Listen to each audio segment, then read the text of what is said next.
আজ বানাবো egg roll, তাই নিয়ে নিয়েছি ময়দা আর দিয়ে দিলাম একটুখানি চিনি আর একটু পরিমাণ মতো নুন আর ময়াম দেওয়ার জন্য সামান্য একটু তেল। এবার সবগুলোকে একসাথে ভালো করে মাখিয়ে নিতে হবে। এরপর অল্প অল্প করে জল দিয়ে ময়দাটাকে ভালো করে মেখে নিতে হবে। ময়দা মাখাটা খুব শক্তও হবে না, খুব নরমও হবে না। আমরা যেরকমভাবে পরোটার ময়দা মাখি ওরকমভাবে ময়দাটা মেখে নিতে হবে।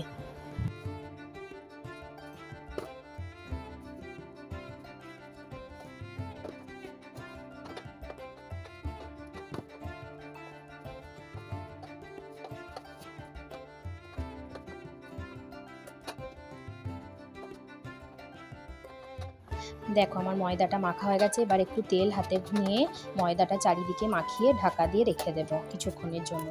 এরপর তোমার এগ রোল বানাতে আমার কিছু স্যালাড লাগবে। তার জন্য আমি নিয়ে নিয়েছি পেঁয়াজ, শসা আর লঙ্কা। পেঁয়াজটাকে লম্বা লম্বা, শসাটাকেও লম্বা লম্বা, লঙ্কাটাকে গোল গোল করে আমি স্যালাডটাকে কেটে নিচ্ছি। তোমরা এইভাবে স্যালাডটা কেটে নেবে।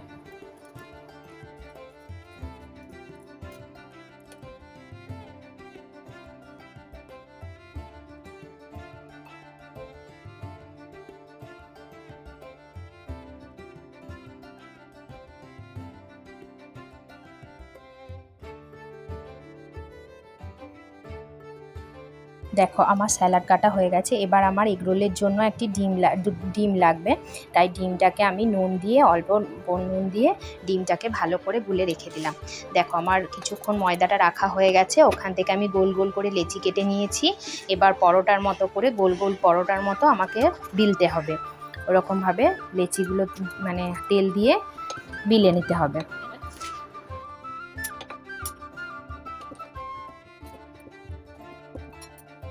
দেখো বেলা আমার হয়ে গেছে। এরপর একটি তাওয়া বসিয়েছি। তাওয়াটা একটু গরম করার পর আমি বিলে রাখা ময়দার মানে গোল করে যেটা বিলে রেখেছিলাম পরোটার মতো করে, ওটা আমি তাওয়াতে দিয়ে দেবো। নিয়ে ভালো করে আমার দু পিঠ সেঁকে নিতে হবে।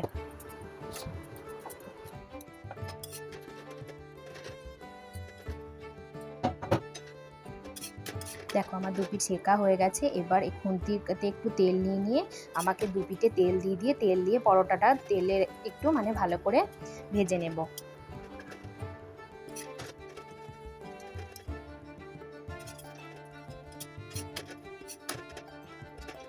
তেলে ভাজা হয়ে গেছে।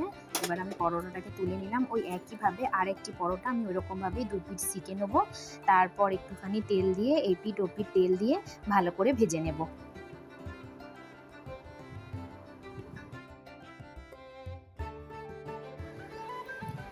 দেখো আমার দুটো পরোটাই ভালোভাবে ভাজা হয়ে গেছে। এবার এগ রোলে না একটু বাদাম দিলে খেতে খুব ভালো লাগে। তাই আমি ভাবলাম একটু বাদাম ভেজে নিই। কড়াই তাওয়াতে একটু তেল দিয়ে দুটি বাদাম দিয়ে বাদামটাকে ভেজে নিচ্ছি। বাদামটা দিলে খেতে ভালো লাগবে। আমাদের ওখানে একটা মানে রেস্টুরেন্টে বাদাম দিয়ে রোল করেছিল, খুব ভালো লাগছিল খেতে। তার জন্য আমি একটু রোলে বাদাম দিই, খুব ভালো লাগে খেতে। দেখো বাদামটা আমার ভাজা হয়ে গেছে। বাদামটা ভালো করে ভেজে তুলে নিলাম। এরপর একটু তেল দিয়ে যেটা ডিমটা গুলে রেখেছিলাম সেই ডিমটা আমি তাওয়ার মধ্যে দিয়ে দিলাম। তাওয়ার মধ্যে দেওয়ার পর ওপর পিঠে মানে পরোটাটা দিয়ে দেওয়া হলো। এরপর তলার দিকটাও ভাজা হয়ে যাবে, ওপর দিকটাও ভাজা হয়ে যাবে, তখন আরেকবার উল্টে দেব। তোমরা হয়তো ভাবতে পারো যে এরকম করে ডিমটা দিল আরেক পিঠ ভাজলো না, কাঁচা থাকতে পারে। কখনোই কাঁচা থাকবে না। ডিমটা তো খুব পাতলা, তাড়াতাড়ি ভাজা হয়ে যায়। আর এরকমভাবে না দিলে দু পিঠ ভাজার পর যদি দেওয়া হয় না তাহলে পরোটাটা ঠিক লাগে না গায়ে, মানে রোল ডিমটার সাথে। দেখো আমি ভেজে তুলে নিয়েছি। এবার একটা টিস্যু নিয়েছি, টিস্যুর ওপরে পরোটাটাকে রেখে এবার ভেতরটায় মানে স্যালাডগুলো দিয়ে ভালো করে সাজিয়ে নেব। এই দেখো শসা কুচি, পেঁয়াজ কুচি, বাদাম, আরও যদি অনেক কিছু থাকে ঘরে, যেমন শীতকালে ধরো গাজর টাজর থাকে, ওগুলো দিলেও হয়। এখন তো ঘরে গাজর নেই তাই গাজরটা দেওয়া হয়নি। বাদামটা দিয়ে দিলাম আর একটু ওপর থেকে দিয়ে দেবো সস, কাঁচা লঙ্কা কুচি, এগুলো সব দিয়ে দিয়েছি। মানে যেরকমভাবে ওদের ধরো অভ্যাস করে রোল ঘোরায় বা মোড়ে, অত ওরকম ভালো পারবো না, কিন্তু যেটুকুই পেরেছি ঘরোয়া তোমাদেরকে দেখিয়েছি।